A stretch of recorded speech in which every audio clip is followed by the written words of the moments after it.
Alrighty. All right. How you feel? I feel good. This is weird listening to my voice, but it's cool. It's cool. It's cool. It's cool. It's cool. All right. So, welcome back to the highlight reel. I'm pretty sure you've seen this before. I always got to start my episode off a certain way. So I like it though. Yeah. Okay. All right. Big boom, bada bang. All right, so yeah, we are back here with another episode of the Highlight Reel, and as you can see, I have a special guest today. So I would like to let you introduce yourself. Go ahead. All right, so bring the mic to your mouth. Yeah, you good. Go ahead. All right, so my name's Queen J, and I have a podcast called Let's Get Uncomfortable, and it touches on the ways we can navigate around mental health, especially understanding that using creative expression can help us navigate through healing and help us express those hard to reach emotions and things like that. It's pretty cool. I like that. All right. And so you say your podcast is called Let's Get Uncomfortable. And then there's an acronym for what you do that I'm trying not to butcher. So I'm going to let you say it. So go ahead. So I am a certified health education specialist. Right. In the background of health education. So what that means in layman's terms is essentially I got my background in health promotion education. So it helps people to learn how to implement mindfulness and different positive habitual practices so that they can lead a better life. Okay, so you say that one more time. It helps people to lead habitual mindfulness. Habitual mindfulness or habitual practices like implementing meditation or implementing like doing one good thing a day or something like that. Like it doesn't have to be so drastic. Okay. Yeah. All right. So how did you get into that? So oddly enough, I was in college and I took a mindfulness course and I was like captivated by it. 'Cause being mindful is all about doing one thing at a time and focusing your attention on that thing. So like if you're eating. Right. Not eating and watching TV and doing extra different things. Ooh, okay. Yeah. Wow. That's simple but deep. Okay. I know. And that's how it was relayed to me. So like I started it by I took the course and they were like eat a strawberry or eat whatever and pay attention to all of your senses as you're eating it. So like look at the strawberry, how does it feel? What's it taste like? Like what that remind me of? What? Ratatouille. It remind me of Ratatouille. Using all your senses at once? Yeah, just because like in Ratatouille, I think that was okay. I don't mean this to like make jokes of what I think you that's, do. No, I think that's good. I think that's a really good example. Yeah, Ratatouille, it makes me think of Ratatouille because I think Ratatouille was the first thing that I saw where it was like, I saw how deep your senses affect like how you eat or when you're eating. Because I think I would never like just close my eyes when I would eat, right? Yeah. After I saw Ratatouille, I kid you not, that was all I was doing. I would eat and close my eyes and like try to envision those fireworks. Because I think whenever I would see the fireworks, I was like, I've never seen that. I want to try that. Yeah. So I tried it. I felt the same way when I watched Ratatouille. Yeah, and I think they were trying even weird things. I think something was like I did that when I had escargot. What is it? Oh, a snail. Yeah. Snail? I had it on a cruise. Did you have to? You did. And I was like, what is that? I'm adventurous, so I ate it, and I was like, I don't. I'm glad I tried it. I don't need to try it again though. I'm good. But I just thought that Ratatouille is something that makes me think of that as far as being mindful when you eat. But I want to let you continue. Go ahead. No, that's a really good example because, like, again, you are engaging in all of your senses. Yeah. But it's also like, I think it's more being aware of like what you're actually doing. Yeah. So like we often multitask when we're really just like task switching. So, okay. So you're saying we don't actually multitask? No, not at all. Okay. I've had my opinion on that too, as far as like. What do you think? People say, when you're multitasking, you're getting more done, but you're actually getting less done because you're less focused on each thing. Yes. Now it's like hard for me to say which one is actually true for me, because if like I usually am eating and watching TV. That's usually what I do. So like something as simple as that. He was like, we should just eat, and I'm like, dang it. So I'm gonna eat in silence. It's like, how often do people do that? So you don't have to like necessarily eat in silence, but it's more like being aware of the present. That's what being mindful is. So a lot of the times, like, it gets deeper than that. So it's basically about sitting in the present moment, because I'm an overthinker, and a lot of times my brain would be like, oh, I'm in the future, oh, I'm in the past, and like it was like, where is the present? Like, can you chill out? And when I had to take this class, I basically realized that what mindfulness means to me is being present and combating my PTSD with being present. Okay. So like, I have post-traumatic stress disorder, as I just said. Okay. But it was harder for me to engage in that because my mind like goes a mile a minute, and I'm like, okay, so think about this part of your past, like your future. And then I realized that everything doesn't have to be so impactful, and you can manage it by being mindful, being present. So like, let me throw something in there real quick. Go ahead. Now I just want to say, like, because now I'm thinking about what we are going to be talking about. I kind of want to put a trigger warning going forward. No, you're good. You're good. That was on me. I forgot. Depending on whatever we may be talking about, this may be a trigger warning for viewers and listeners. So just be aware and mindful of what it is that we're discussing, because obviously, if this is something that affects you, feel free to go away from this content or whatever it is that you may need to do to make sure that you are okay. Yes. But I was like, because I want to ask what caused that, but I know that whatever you might say might be triggering for whoever. So that's why I wanted to put that disclaimer out there first, and now we can continue on. So So I'll get to that in a second. This jar here actually is my gratitude jar. So every day I write down something that I'm grateful for, something that I feel like I accomplished. Doesn't have to be something big, but it helps me stay present. Yeah. Because if I have like a hard day, my mind goes all the way back to when I was a kid and experiencing those traumatic events. And it's like, I'm not experiencing them now. I'm an adult. I'm in my own space. I'm my own safe space now. Yeah. But I have to trick my mind into thinking like, yo, we here. I have to remind myself like, we're in the present. We're not 16. We're not, so on and so forth. Yeah. Okay. How do I say this? As far as being present, I might actually struggle with being present somewhat, slightly. I'm gonna just say I might struggle with it just because I tend to, like, I think about what's going on now, but I'm consistently thinking ahead. It's like, what do I need to do to make sure that this doesn't happen later, or to make sure that I am set up better later. I think that's just the season I'm in my life as of right now. So when I'm like, I probably do struggle with maybe being a little present, because I'm trying to make sure that it sounds so goofy, but my present later is set up better than my current present that I'm living in. That makes sense. You talking about your future, but obviously, I feel you. Yeah, it's like I'm trying to make sure that in the future, when I get there, I can at least say, I'm glad I did that in the past. So that might make it hard for me to just sit in now. So it's actually, I'm in that same headspace where like, so I've just recently made like a vision board where I just had all of like the things that I want to accomplish and the things that I want to be focused on this year. And one of the things for me is being consistent. So a lot of the things that I'm thinking about is like, okay, I'm going to be consistently doing my podcast, consistently doing speaking engagements and things like that for my future. Yeah.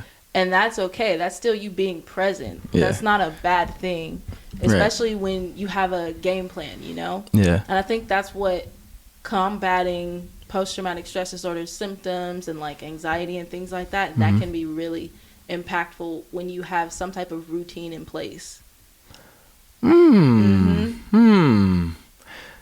Wow, you were bringing us some interesting stuff, because I think no, seriously, I think a lot of people. Well, let's talk about how old we are. So, how old are you? I'm 25, and I'm 23. But I feel like I keep hearing a lot about being consistent. I think from like people our age, and I think we're all on the same page about trying to be consistent, because it's like you kind of need to stay consistent in order to get the things that you want. And when you stay consistent, it helps you to I think when you continue to be consistent, that can beat out like motivation sometimes, or having that routine. It makes it's a system, and that helps your brain, and it also kind of helps you to stick to it. It's like, all right, because I know for me at one point, I hadn't gotten to a routine of going to the gym, whether I felt like it or not, because you'll have those times where I don't want to go. But like I was joking one time, it was like, well, yeah, I didn't feel like going to the gym, but guess what? I was already there. Like I was already at the gym. I didn't feel like going, but my body was already used to just getting up and going, because if I think too hard, I won't go, or I won't want to go. Not to go. Yeah, so it's like I don't even give myself the space to do that. So being consistent and having a routine as far as how it can improve your mental health, I think that's a very important thing to touch on. It really can. Like, this came to me because I actually really, really love Jay Shetty. I don't know if you know who that is. Yeah, I've heard. I've seen some of his stuff. Love his stuff, and I've been reading Think Like a Monk for a while. Yeah, it's a really good book.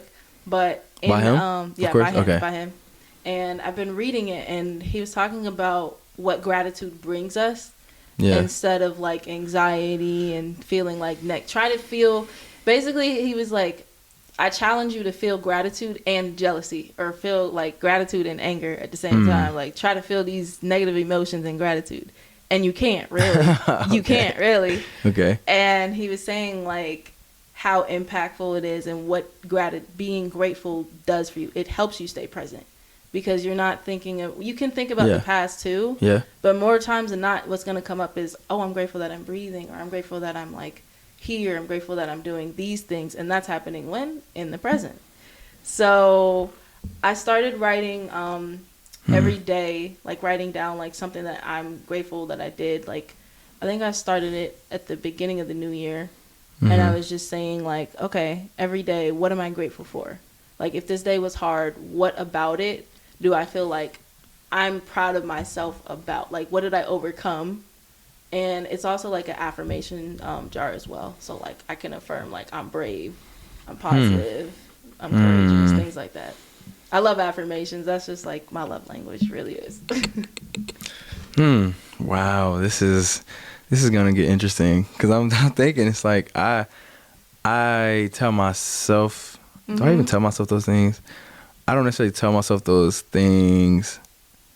I don't write them down. I definitely don't write them down. I don't write them down. I feel like, okay, I am this. Okay, so show up and do that then. Like you could say that, but are you actually consistently doing that? Because then it reinforces that you are that. Like, for example, being courageous, right? I would say I am courageous because a lot of the things that I'm attempting to attain, right, are scary things, but you have to put in some action to get to it, which is scary. Yeah. And I mess up along the way, right? Yeah. A lot of people don't like messing up. They want everything to be polished. They want everything to be perfect so it can be presented perfectly, right? Yeah. I don't want it to seem like I don't care that something is wrong, but I think that showing that something did not go right or something messed up actually shows people, oh, wow.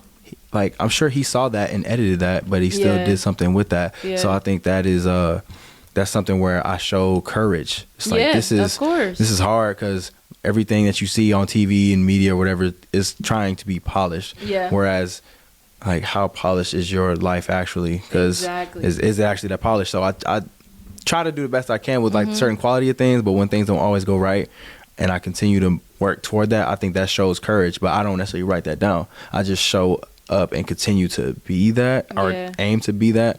But I'm wondering if so go ahead. What you just said, writing it down is like, I'm a very visual person.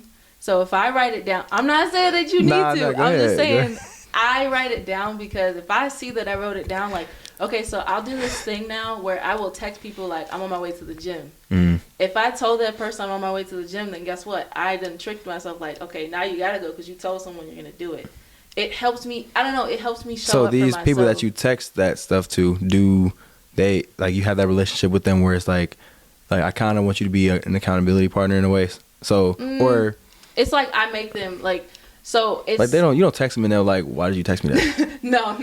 Right, okay. It's like they'll ask me like, what am I doing? And then I'll say like, I'm about to head to the gym. That's for me to be like, okay, well, I told somebody I gotta go to the gym now. You know, like, the little things for me. And that's something that helps you. Yeah. Because I was going to say, some people say that and lie. I know. I'm like, I know. I Yeah. had a moment where I was sitting on this couch and I was like, do I really want to go to the gym? I took out that pen and those notepads and I was like, write a pros and cons list. Pros of why you want to go to the gym. Why is it beneficial for you to go to the gym? And try to write a con. Try to come up with a con. That is deep. And I couldn't. I was like, okay, I'm going.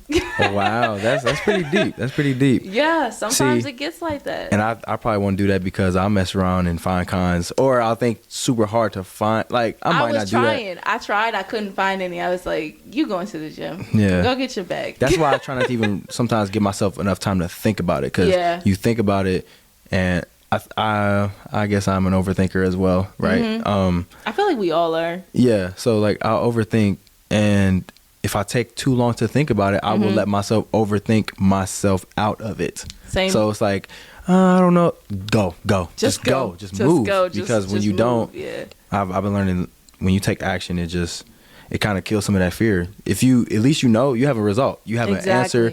You know how it went compared to, I don't know. I'll never know how it went if I did that. I did it and it worked or it didn't. So now you have an answer. Okay, do you want to continue? Show courage, right? Yeah. So it's like all these things build upon each other.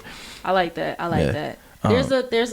There's an equation basically to this. Basically, if you, or at least for visual people, if you write stuff down, you're more than likely to actually go after it and do it. Yeah, I've heard. I always hear that. If you're not visual, then you're just gonna be like, okay, I can just, I wish it worked that way for me. I think it did at some point when I was younger. Yeah. But even then, I realized, like, growing up, I came from, trigger warning here, I came from an abusive home. So I had to find coping mechanisms for myself. And a lot of that ventured into athleticism or like going to the gym or reading and things like that. And that's where I've kind of found the power of words. And that's how I found like affirmations. I didn't realize they were affirmations until I got into college though.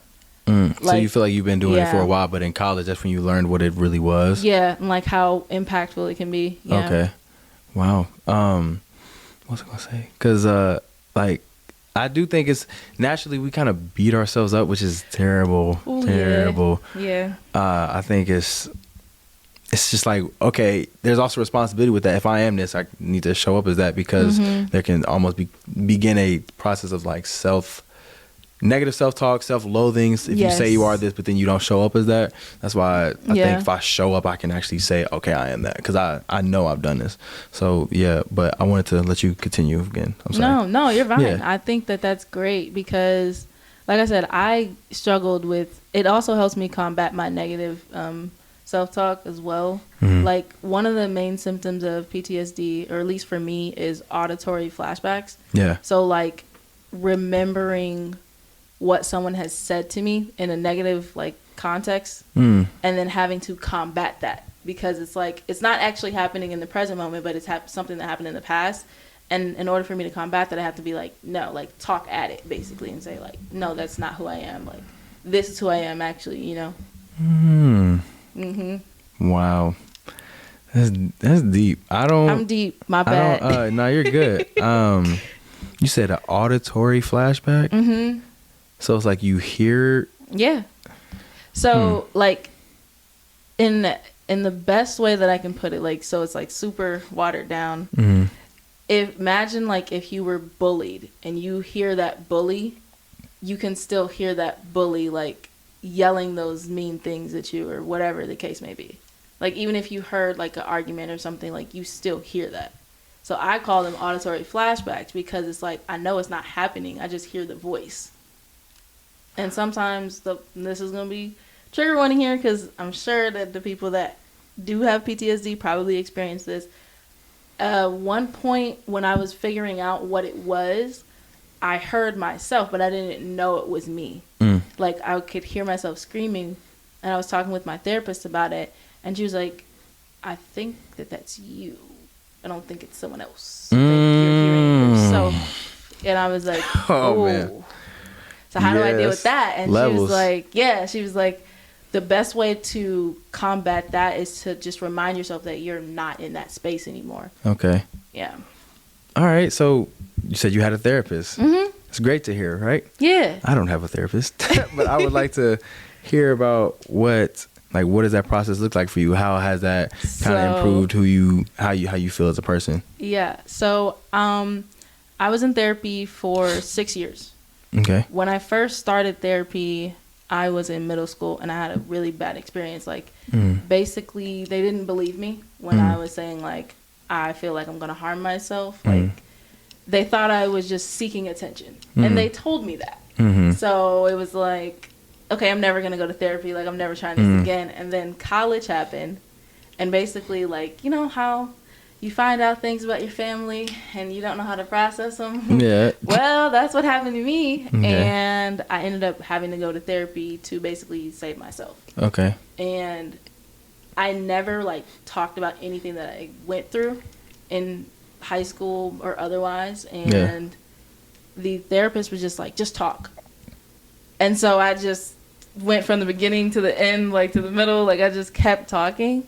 And it kind of stirred something in me to keep talking about, like, my story. And so then from therapy, I got another therapist. And then after that therapist, we just touched on, like, relationships and how, like, I can benefit from them and, like, things like that, communication, things like that. But the biggest thing that I learned in therapy was boundaries. Truly. Explain that. So I talk about boundaries a lot because it's really important to understand, like, boundaries are not for the other person, they're for you, for one. Yeah. And what that means is, like, it can be something small, it can be something big. It doesn't really necessarily, like, there's no in between. There's no right or wrong way to set a boundary. But it has to be something that is beneficial to you, not for the other person. But a long time ago, I used to be, like, a super big people pleaser because that's like a automatic after you've been through some stuff. You're just like, okay, I'll just please everyone so they don't hurt me. But it happens. And basically, when I started learning about boundaries, I realized that I needed to set up healthier boundaries in order to still have somewhat of a relationship with my family, despite the pain that they caused me. Okay. So. Wow. Yeah. Boundaries. I think that's probably a hard thing for people to navigate because you don't want to hurt yourself, like, negative self-talk and things like that, but you also don't want to hurt other people and their feelings. So it's hard to keep boundaries sometimes because it's like, I love you, but this is what I need from you to, like, maintain this. And sometimes when you kind of are assertive like that and tell people what it is, they're like, hold on, I thought we were this or that. It's like, I understand that, but I just told you what I need. Like, I just told you what it is, and I told you what I need. And if you cannot maintain that, then our relationship may need to change. Yeah. And it's a very that's a hard thing to navigate for people, because I think if someone tells me, because I feel like I'm very understanding, but if someone tells me, it's like, hey, I don't like it when we talk as much, or something like that. It's just like whatever they say they need. I think it's hard to not take that personally. Sometimes it's like, what did I do? Like, because then you start to think, what did I do? Oh wow, I did this to that person. Now I feel a certain way. So it's like, it can start a whole cycle of stuff. It can. But in my podcast, I talked about it. Like, that's probably like the third or the fourth episode, because it was so prevalent in my life. Like, I had to set them with everyone. Like, there were friends that were like, I was in the mindfulness class and I was like, listen, I'm setting boundaries, so I need you to respect that.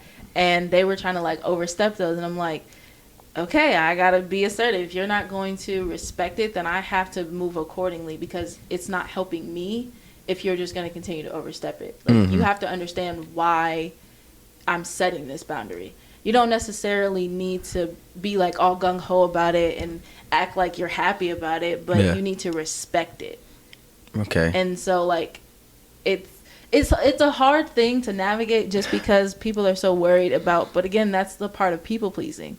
If you're worried about how they're going to react to you setting a boundary, then you're not really setting the boundary for yourself. You're worried about their reaction. Yeah, like, if you really bar. Yeah. Bar. So if you really think about it, whenever you set a boundary, you're doing it for yourself. Otherwise, if you're thinking like, oh my God, how's this person going to react? Then you're worried about their feelings. You're not caring about your own. Yes. I agree. That's just why it makes it. That's why it makes it such a hard thing, because it's I like know. you want to protect yourself, but you also don't want to harm someone else. Yeah. But Be respectful about it. It doesn't yeah, have to be so. it's just like this is something where you feel like you're being respectful about it, but if they feel like it's harm, it's hard to, like, that's something where you have to navigate that and either talk it out or just let Yeah. it be. It's like I wasn't being rude to you. I just told you what I needed, and that's Yeah. how you took that. And I Yeah. can't always take that for you. Like, I can't take Yeah. how you feel about that on, because I just told you this boundary I needed for that reason. Exactly. We're not responsible for other people's feelings. Yeah. Facts. I had to learn that too in therapy, because Yeah. I took on my parents' feelings. I took on my mom's feelings. Mm. I took on everybody's feelings, including my own, but I didn't process my own. I processed everyone else's. Okay. So what led to you becoming a certified health education specialist? Because hearing you say, like, a certified health education specialist, I'm just trying to think of like how, if someone told me that was what they were, what that would make me think of. And earlier when we were talking about it, you said, like, you have clients, right? I'm trying. Are I'm you working trying? on it, yeah. Okay, so but you basically talk to people centered or around topics like these, right? Yeah. So what is it that you do, and how did you, like, what led you to become a specialist? I started with, actually, so the first thing I did when I started to go down this path was I built a showcase that was all about, it's called Words and Power, and it's all about showcasing how various forms of art can help us navigate through healing. And I did this with different, like, performers and different people from, like, TikTok and stuff. But from then, I was like, okay, I want to do motivational speaking. And then it turned into, okay, I'm really educated about mindfulness and meditation, because a lot of people will come to me and be like, I don't know how to meditate. And so I'll tell them, like, I'll guide them through a meditation centered around mindfulness. Like what I just did on there, when I did, like, the pause, breathe, relax, that's a form of meditation. Yeah, when I heard one of your episodes, I was like, because I remember I was, like, you paused for a while, and I was like, is she still there? Yeah, I was like, am I tripping, or, like, did my phone cut out or something? Then when you came back, I said, I actually like that, and I actually respect that, because I think that silence, it usually when there's silence after however many words, it lets those words rest. Yes. But also when there's silence, it kind of makes you a little more aware. It's like, whoa, what's going on? Yeah. Or it's just good to sit in that as well. And I think that it was good that you do that, because it reminded me of, who does that remind me of? Somewhat like Janae Aiko a little bit. I think she's kind of, maybe not say, maybe not say her? that. Let me not say that. I'm just saying, it was like when I heard it. Is it because our name is the same? No. I'm joking. It was just when I heard it, I liked it. That's what I'm getting at. I liked it, and I kind of respected how you do that, because some people would think that's, like, weird, or it might throw people off. Because I know for me to be quiet for that long, I'd be like, ooh, that's a lot of dead space. But I used to feel that. I think what it made me think was the silence and how intentional it was. That's what it is. I was like, that's very much intentional, because she comes back to speak. Yeah. So she was there the whole time, and then she came back. Yeah. So it showed me that there was intention behind it. So the intention behind it is when I first started doing it, it helps me center my thoughts, but it also allows, like, my listeners to prepare for what they're going to. I'm here with you. See, because my stuff ain't easy to talk about. This stuff is heavy. And especially us being Black people in this community. That's what the whole goal was. Like, the whole podcast, like, everything that I do is to uplift our voices so that we know, like, we have power in our voice. Right. And we do deserve to heal. But this is how, because no one shows us how. No one even talks about healing. Like, when I was growing up, I didn't get that. My mom was like, you don't have depression. I was like, yeah. Yes, I do, but okay. See, because it seems like mental health became a very big topic. I would say somewhere in, like, the last 5 years, because I've heard some people say they didn't even think they had mental health. I'm like, huh? You got a brain. Does. You got a brain, and you have feelings. So, like, that's a part of that. And I think I've always been pretty emotionally aware. It's just because it became normalized to really feel and talk about it. Like, of course, it becomes easier to express it outwardly with a lot of people. But if, like, I think I always had somebody I could express it with, and that was like my mom. Yeah. And I'm pretty sure I could express it with my dad. But maybe slight hypermasculinity. I was like, it's another man. No, like I'm not about to be soft with another guy. You know what I mean? No. But I see that differently because I have friends where I'm like, bro, I'm not feeling good. Like when I have those moments, it's like I'm not feeling good. But I also let them know, bro, if you need to cry, because I'm that one friend, like, you know, somebody cries around people, some people don't know how to deal.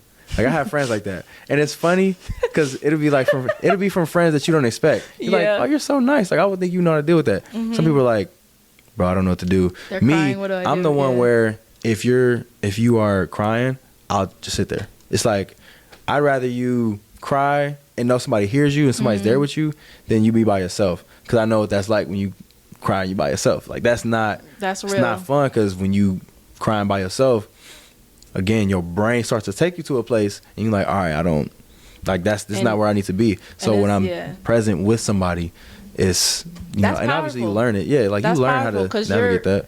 You're validating that person's feelings. Yeah. And that's huge, because that's a lot of the things that I feel like, especially if you grew up in a dysfunctional type of environment where you feel like you had to grow out of survival, or you had to live out of survival, then that's the main thing that I found that I needed as I got older. It was like, dang, nobody really just was like, yeah, you're sad. Okay, be sad. It was like, nah, don't cry. No, don't show emotion instead. See, like, and I think my perspective on it, I started to reject, or because, you know, being a young man, growing up, you hear don't cry. And it's like, okay, I think I know how to discern that. It's like, in this moment, be tough. Like, you know, yes, that hurt, but I don't need to cry about it. It's other things where I'm like, if I don't like let out some tears, I probably won't release. Like, I probably won't let it go how I need to. So I'm gonna just go ahead and do it. So having that discernment, where some people don't even have it, they don't even know. I was gonna ask, how did you navigate around that? Because a lot of black young boys don't have that, and a lot of, like, I think I've just been able to recognize how trying to shun your emotions hurts you. It hurts you. It sets you back. So I was like, I don't want that setback. Because when people try to tell me not to cry, I'm like, okay, I'm a man, but I'm a human. I'm a human. So it's like, if I wasn't supposed to feel, why would I feel? Like, I have emotions I feel just like you do.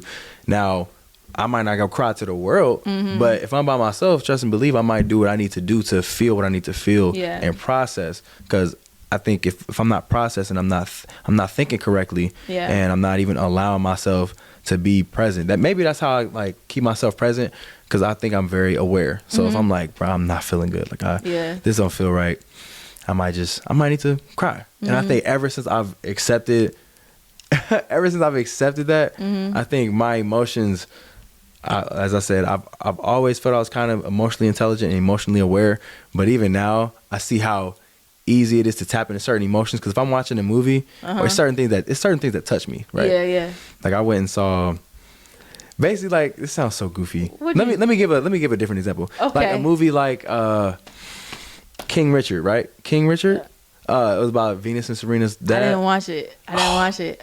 All right. We might have great movie. Okay. Great movie, right? Great movie. I didn't watch it. Anyway, some stuff happens in that movie. Okay. And it's just a father showing his love and his belief in his children. And then also their mother shows the belief and love in them as well. Okay. And watching that movie, I think I could have ugly cried. Like, really? Because it's like, it makes me think about my dad. It's like, my dad believes in me, and I know my dad loves me, and I'm very sure he would do these things for me, right? So when I just see that and knowing that, wow, like, I'm really about to cry. Like, I'm really about to cry. Because I'll say to the people, like, if I watch that movie, I'm probably going to shed some tears. I remember I told people when I was going to go see Black Panther, I'm probably going to shed some thug tears. You know what I mean? Like, I'm probably going to cry. I saw it twice. So the first time, shed tears, right? I saw it again. Knew what was coming. And still I think it made me maybe cry worse that time. I don't know.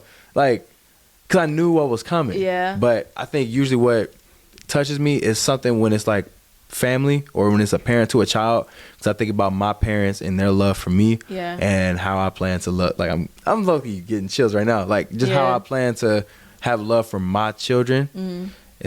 Those are things that resonate. Like that really resonates with me. That's so why I cry. So I'll let that go. Like I'll release that. I'll feel that.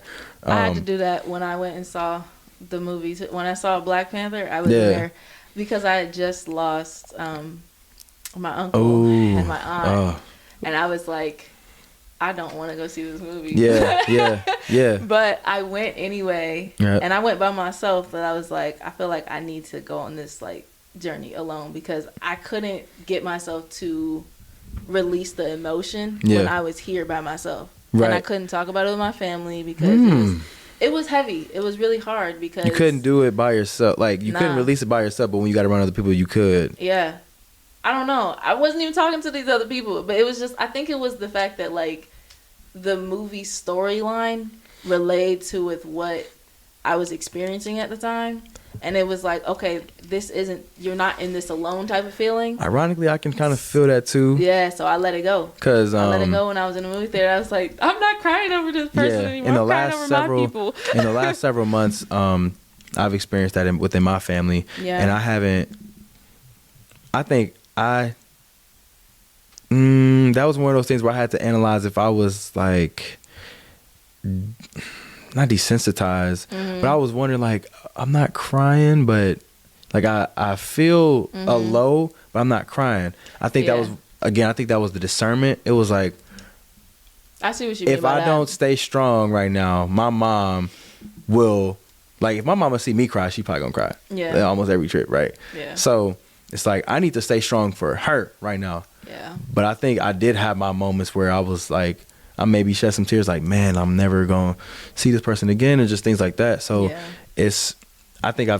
don't know how to explain it, but I do feel like I've had that discernment for a while because I think my mom has basically always let it be okay for me to like express. And my uncles, I would say they were some of the first examples that were like, you need to be tough, like be tough. And I always appreciate that because it did make me tough. It allowed me to be tough because I used to think that they were bullying me, right? I used to think my uncles were just bullying me. But as I got older, I was like, hold up, if somebody trying to swing on me, swing back. You know, it was like that. Yeah. But even still, there were moments for that. I don't need to just be hard all the time, but I don't need to be crying all the time. It's like, you got to know when. Choosing how you're going to react. Yeah, that's what I'm saying. Yeah. I think another big thing that I took away from therapy was I'm coming from Columbus. I had a smart mouth. I had a very, very smart mouth. And I got into some stuff. I would get into a lot of trouble with that mouth. And I would just go off. I would go off like especially if it had if it had to deal with my family, that was my button. Like if people so I would go family, off in school. Yeah. But also like if it came to me, like I would defend myself too, but every now and then it would become like you need to chill out. Like you can't just be swinging on everybody. Like everybody, like because at one point I had gotten into a fight in high school. And did you win? Yeah, I did. Okay, go ahead. But it was actually supposed to be like, you know how a moment where you're not supposed to fight? Yeah, I didn't listen.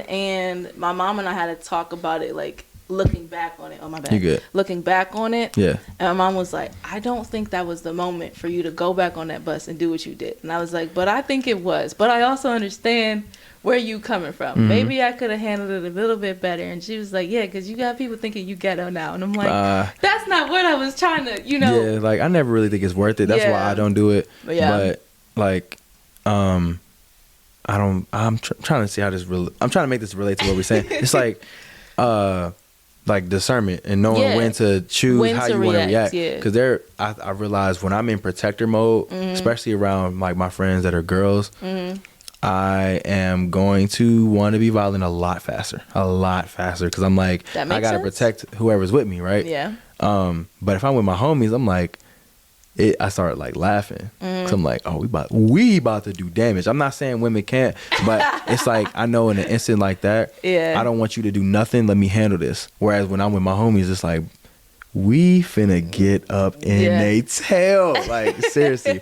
But it's like, there have been moments where I wanted to protect somebody, and I think it like brought me to tears. Yeah. Because I'm like, dang, I'm letting somebody take me there. I don't want to go there. Yeah. But I feel like I have to right now. Yeah. I have to fight her sometimes. I have to like battle with her. I have to be like, okay, that's old me. That was like unhealed me. I always say she was unhealed me because I didn't know. Yeah. And I was growing up in an environment where I had to fight for survival. I had to like, literally, I was in these situations where it was like, okay, I'm literally fighting you off at this point. Okay. You know? So you that's said where that comes from.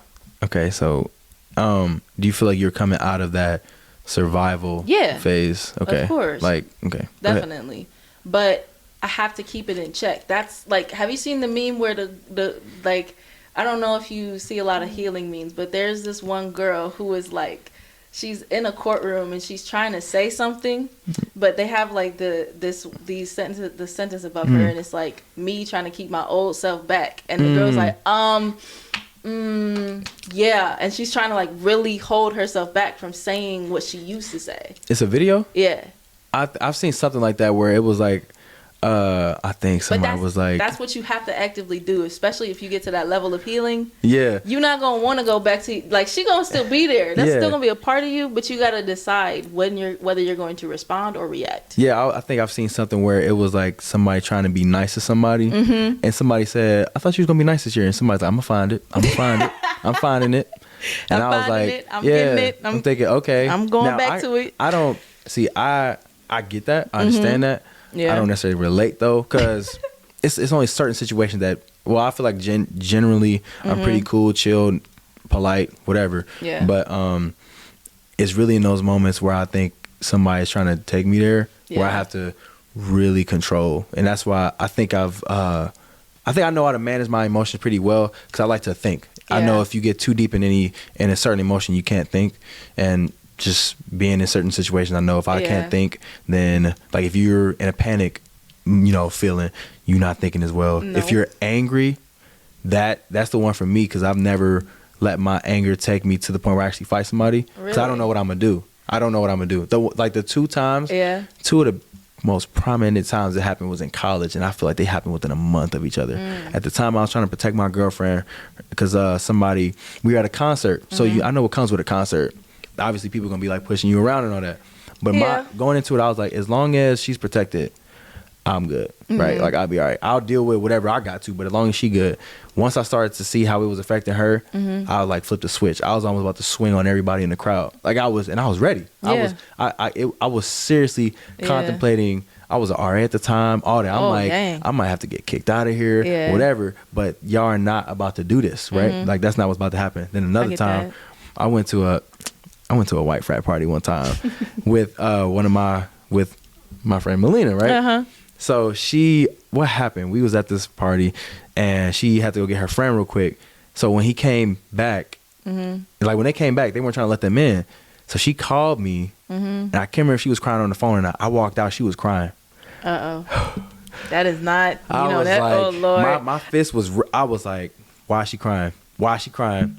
Tell me. Because I know her. I know her. I'm like, if somebody, like, if she crying, I feel like we're similar in that way. If we crying, it's probably because this is our last resort before we actually let loose. Yeah. So when she was crying, I was like, what did y'all do? Exactly. What did you do? Because if you did something wrong, we all finna get caught up in this. Like, we all finna get caught up. So it's just knowing when to, I guess, feel what you need to, but sometimes it's hard because of certain situations, and I'm trying to, I think I'm, even as emotionally aware as I am, I'm still trying to learn how to better manage those emotions and things like that. Like, for me, the big thing for me was when I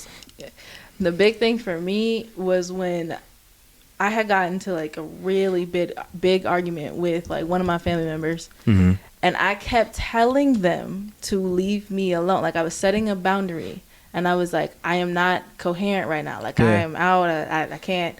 And this is the last time that I ever was reckless with the mouth. But this happened because they kept pushing me, and they tried to, like, deem me as something that I wasn't. So I was defending myself at that point.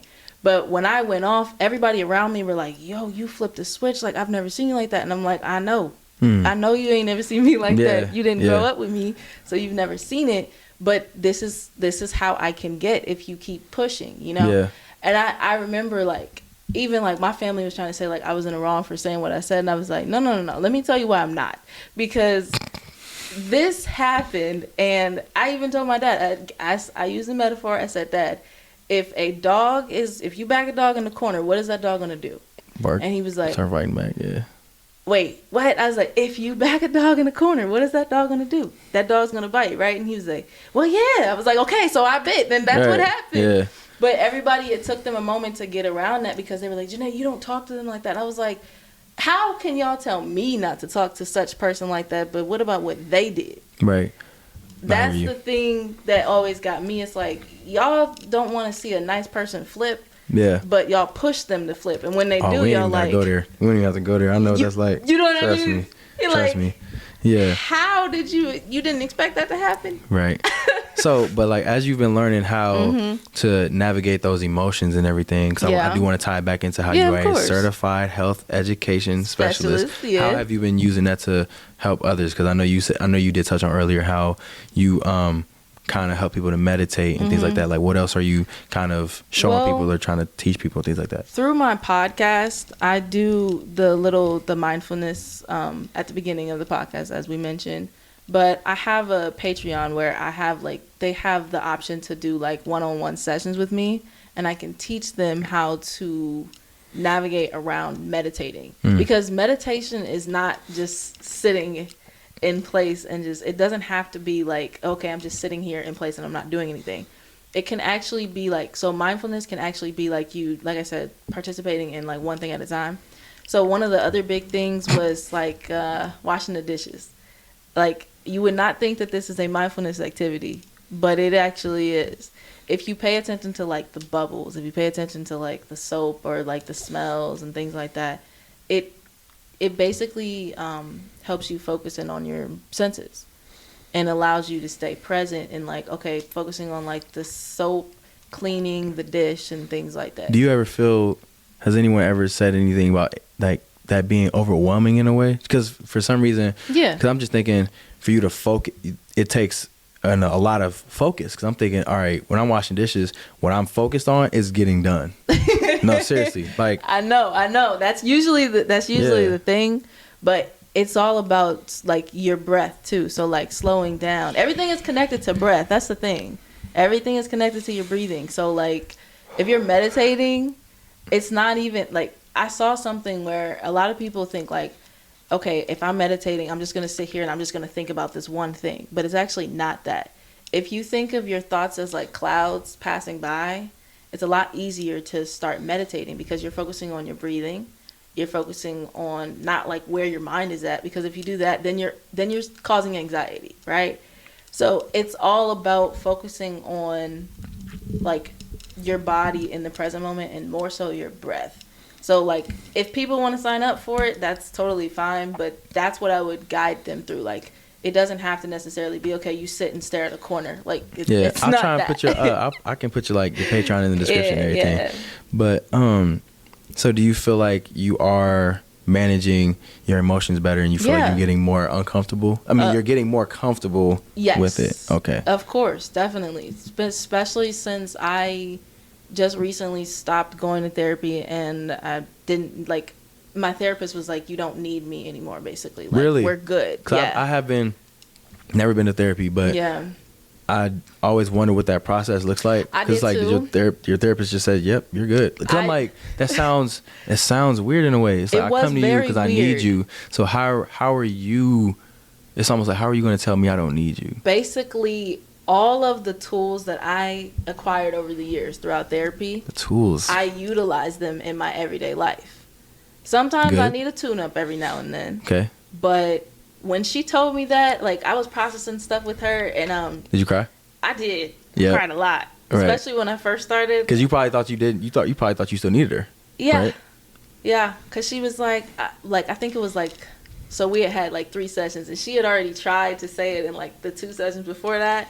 And I was like, no, I need you for, I'm gonna see you this week. I'm gonna see you this, like, you know. I was like, no, we're gonna prolong this because I'm not ready to leave you yet. Like, no. Like, I'm gonna need another therapist for that. And she was like, okay, so we finally had our last session. And I made a decision for it to be our last session. It was actually like around my birthday. Okay. And I told her, I was like, okay, so I think I don't need you anymore. I think this is going to be our last session. And she was like, yeah, I was going to ask you, do you even need me?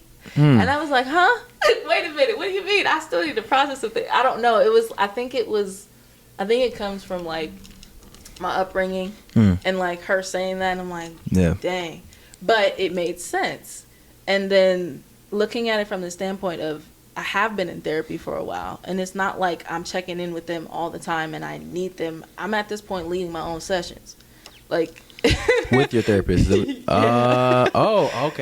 So hearing that, I could see how your therapist would say, like, that you probably don't need them because you might start to ask yourself questions that they would ask you. Yes. And you're thinking, okay, that's exactly what I would doing. ask you. So if you're asking yourself that, you can do this at home. Like not like that, but you know, it's like you don't need me to do it if you're doing it now. You first start out with like homework in terms of like, okay, how do you want to process a certain situation in your life, and then it goes on from there.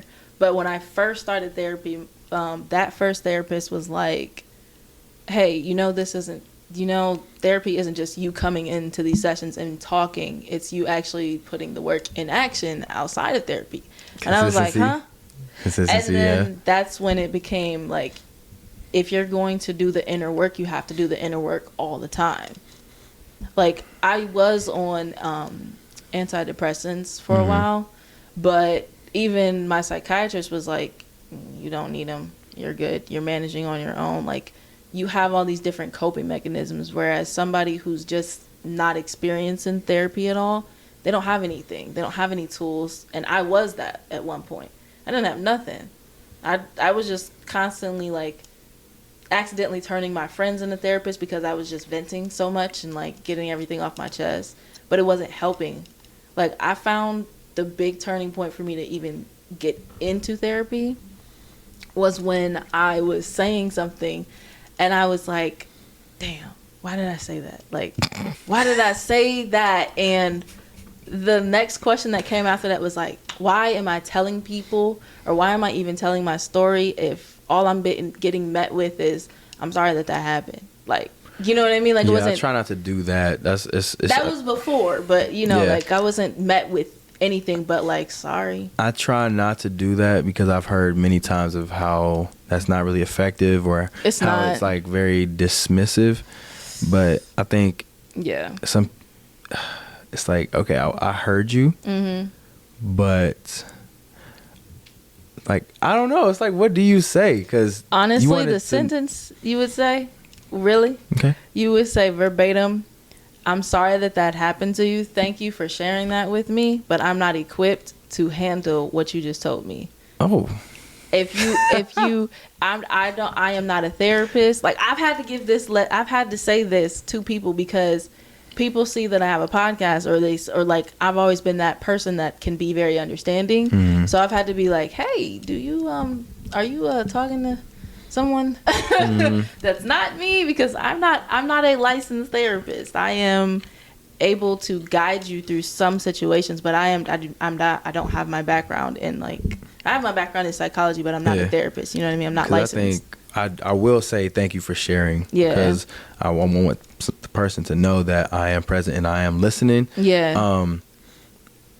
And I might even say, I don't necessarily know how to respond, but I hear you.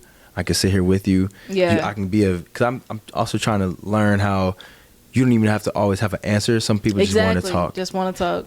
It's hard. That's hard. I know. It's like, I think I try to ask now, you just want to vent? Yeah. Because then I can just not say anything. You know, I can hear you, give you oh wow, that, give a response like I'm hearing, I'm present, but I'm not going to try and give you advice because it's hard to, usually people want to help. They want to help. So that's why they try to give advice. But after so many years of, learning about it, it's like people kind of just want to talk.